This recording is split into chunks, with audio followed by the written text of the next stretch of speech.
পাকিস্তানের সাবেক প্রধানমন্ত্রী ইমরান খানের সঙ্গে অন্তত ৩ সপ্তাহ ধরে কেউ দেখা করতে পারছেন না। কারাগারের অভ্যন্তরে তিনি কেমন আছেন সে তথ্য অজানা। এমন পরিস্থিতিতে হঠাৎ তাকে হত্যার গুজব ছড়িয়ে পড়ে।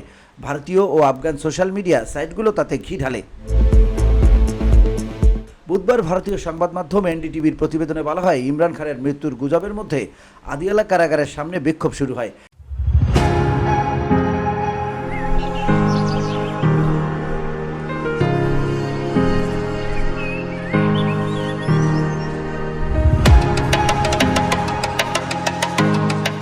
সেখানে তার ৩ বোনকে পিটিয়েছে পুলিশ। পিটিআইয়ের এমন অভিযোগে বিক্ষোভ নতুন মাত্রা পেয়েছে। সঙ্গে বাড়ছে ইমরান খানের শারীরিক অবস্থা নিয়ে উদ্বেগ, আর তথ্যের অপর্যাপ্ততায় গুজব বেড়েই চলেছে। জানা গেছে, পাকিস্তানের সাবেক প্রধানমন্ত্রী ও পাকিস্তান তেহরিকি ইনসাফ পিটিআই চেয়ারম্যান ইমরান খানের মৃত্যুর গুজব ছড়ালে আদিয়ালা কারাগারের সামনে তার ৩ বোন বিক্ষোভ শুরু করেন। তাদের সঙ্গে সমর্থকরাও যোগ দেন, কিন্তু পুলিশ সহযোগিতার বদলে তাদের নির্মমভাবে পেটানোর অভিযোগ উঠেছে।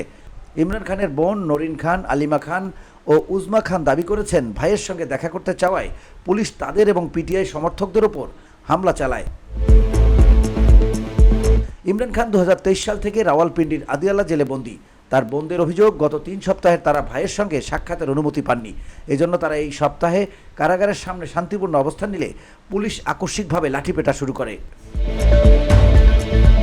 পিটিআইয়ের পক্ষ থেকেও বলা হয়েছে, ইমরান খানের বোন ও সমর্থকরা শান্তিপূর্ণভাবে বসে থাকা অবস্থায় পুলিশ হঠাৎ তাদের উপর হামলে পড়ে। দলটি ঘটনার স্বাধীন তদন্ত দাবি করছে।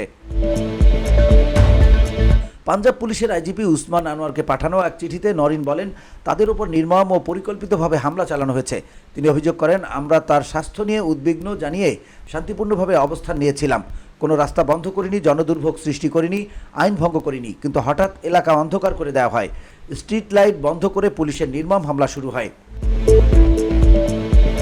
71 বছর বয়সী নরিন জানান, আমার চুল ধরে টেনে মাটিতে ফেলে রাস্তা দিয়ে টেনে নেওয়া হয়, এতে আমি আঘাত পেয়েছি। তিনি জানান, সেখানে উপস্থিত অন্যান্য নারীদেরও থাপ্পড় ও টেনে হিঁচড়ে নেয়ার ঘটনা ঘটে। নরিন আরও বলেন, গত 3 বছর ধরে শান্তিপূর্ণ বিক্ষোভকারীদের উপর পুলিশের নির্বিচার বল প্রয়োগের যে ধারাবাহিকতা চলছে, এটি তারই অংশ। বোনদের দাবি, পিটিআই চিফের সঙ্গে সাক্ষাতের ন্যায়সঙ্গত অনুরোধকে অপরাধ হিসেবে দেখিয়ে নির্যাতন চালিয়েছে পুলিশ। তারা সংশ্লিষ্ট পুলিশ সদস্যদের বিরুদ্ধে অবিলম্বে ব্যবস্থা নেওয়ার দাবি জানান। পিটিআইয়ের পক্ষ থেকে দাবি করা হয়েছে, ইমরান খানকে সম্পূর্ণ বিচ্ছিন্ন অবস্থায় রাখা হয়েছে। তাকে অন্যদের সঙ্গে দেখা করতে দেওয়া হচ্ছে না। এমনকি বই, প্রয়োজনীয় জিনিসপত্র এবং আইনজীবীদের সঙ্গেও দেখা করার অনুমতি সীমিত করা হয়েছে। আইনজীবী খালিদ ইউসুফ চৌধুরী বলেন, এখানে আইনের কোনো নিয়ম নেই। জঙ্গলের আইন চলছে, যেখানে শুধু শাসকেরই অধিকার থাকে।